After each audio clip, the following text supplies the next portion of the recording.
Hello everyone. तो दोस्तों आज मैं आपके लिए ऐसे असरदार नुस्खे लेकर आई हूँ जो आपके बड़े काम के हैं। अगर आपको सर्दी, खांसी, कफ की शिकायत है या फिर आपका ऑक्सीजन लेवल डाउन हो रहा है तो इस नुस्खों का ज़रूर इस्तेमाल कीजिएगा।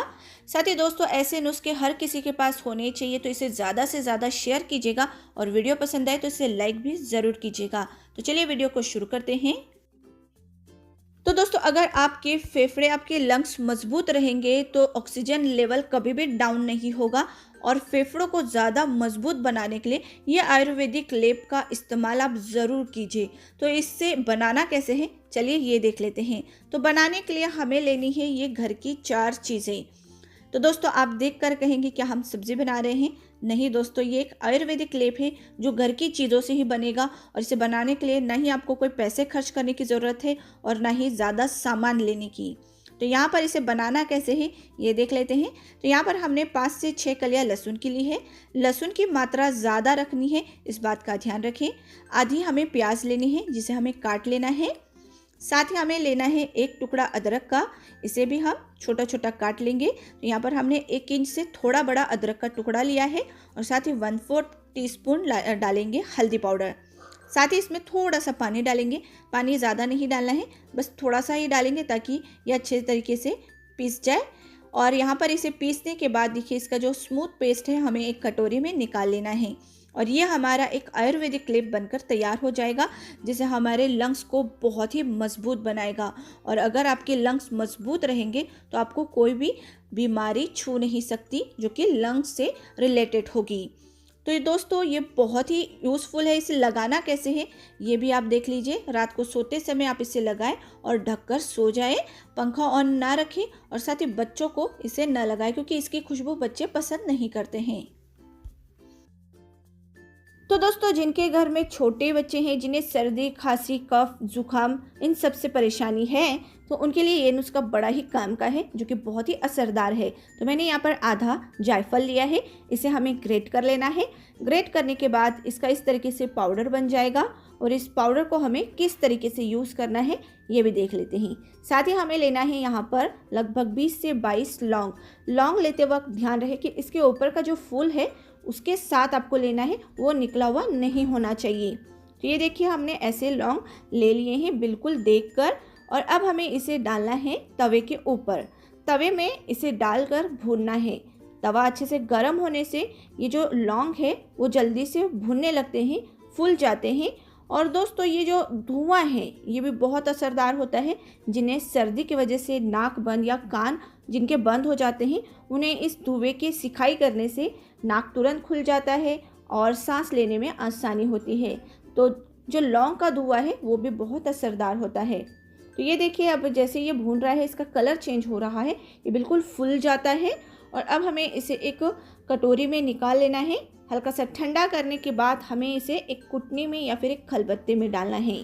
तो ये देखिए हमने इसे डाल दिया है। साथ ही साथ हमें इसमें डालना है जायफल का पाउडर और इसे हमें अच्छे से कूटना है तब तक जब तक इसका फाइन पाउडर नहीं बन जाता। वैसे आप इसे मिक्सर में भी पाउडर कर सकते हैं लेकिन छोटे क्वांटिटी में होने से वो अच्छे से फाइन पाउडर नहीं बनता है।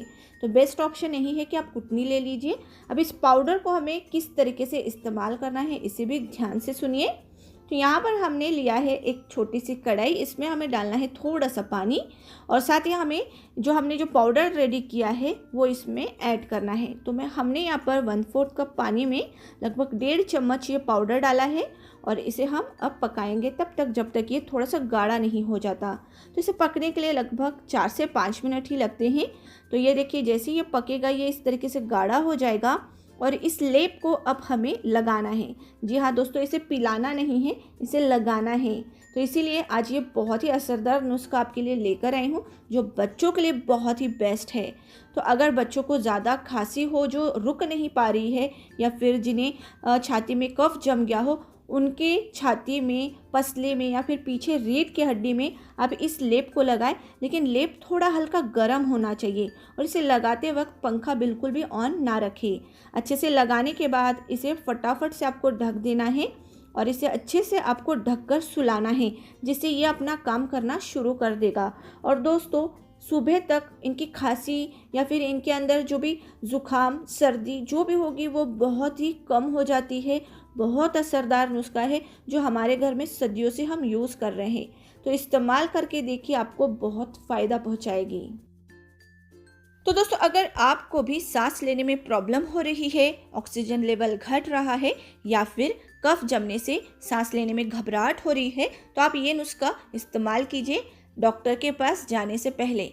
शायद आपकी ये बहुत काम आ सकती है। तो यहाँ पर हमने ली है अजवाइन। तो दोस्तों, अजवाइन हर घर में होती है, बहुत ही सस्ते दाम पे मिलती है और इसे हम कई तरीके से इस्तेमाल करते हैं। साथ ही हमें लेना है 3 से 4 कपूर की टिकिया। ये भी बहुत ही सस्ते में मिलती है और हर घर में होती ही है। अब यहाँ पर हमने ली है 3 से 4 लौंग।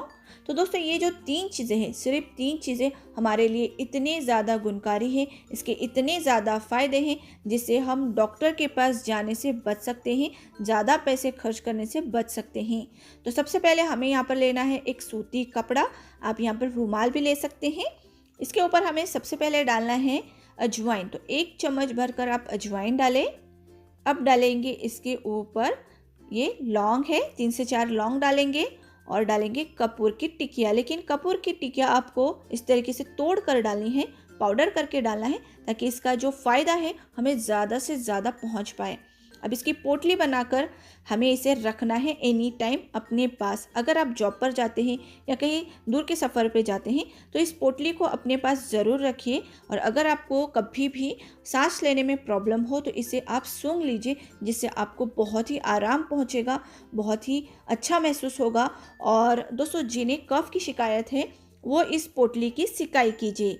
तो तवे को आपको हल्का गरम करना है, ज़्यादा गरम नहीं करना है। हल्का गरम करके इस पोटली से आपको छाती की सिकाई करनी है, जिससे कफ आसानी से साफ़ हो जाता है। और अगर लंग्स मजबूत रहेंगे, स्ट्रॉन्ग रहेंगे, साफ़ रहेंगे, तो ऑक्सीजन लेवल ऑटोमेटिक परफेक्ट हो जाता है। और इस तरीके से आप घर के नुस्खे इस्तेमाल करके आप बाहर जो डॉक्टर के पास जाने से बच सकते हैं। और अभी के समय घर पर रहकर ही आप घर का ही उपचार करिए, जो आपके लिए ज़्यादा अच्छा है। तो दोस्तों, जिस तरीके से कोरोना फैल रहा है, इसका मतलब हमारे जो लंग्स है वो कमज़ोर हो रहे हैं, क्योंकि लंग्स जब वीक होता है तभी हमें फेफड़ों से संबंधित बीमारियां होती है। लेकिन इसे आप बहुत ही अच्छी तरीके से स्ट्रॉन्ग कर सकते हैं घर की रखी चीज़ों से। तो यहाँ पर आप अगर लहसुन का इस्तेमाल करते हैं, जी हाँ दोस्तों, फेफड़ों के लिए मीन्स जो हमारे लंग्स हैं उन्हें हेल्दी रखने के लिए लहसुन काफ़ी फ़ायदेमंद साबित हो सकता है, क्योंकि लहसुन के अंदर कई मिनरल्स, विटामिन्स, एंटीऑक्सीडेंट हैं, जो हमारे फेफड़ों में सांस के ज़रिए जो प्रदूषित पार्टिकल है, जो धूल पार्टिकल्स हैं या फिर जो बैक्टीरिया हैं, उन्हें जमा नहीं होने देता है, जिसके कारण हमारे लंग्स बिल्कुल साफ़ रहते हैं। और दोस्तों, रोज़ाना आप लहसुन की कलियाँ, जी हाँ दोस्तों, रोज़ाना हमें 2 से 3 लहसुन की कलियाँ खाली पेट में लेना है, जिससे हमारे जो लंग्स है वो काफ़ी स्ट्रॉन्ग रहेंगे। और अगर लंग्स स्ट्रॉन्ग रहेंगे तो आप कई बीमारियों से बच सकते हैं।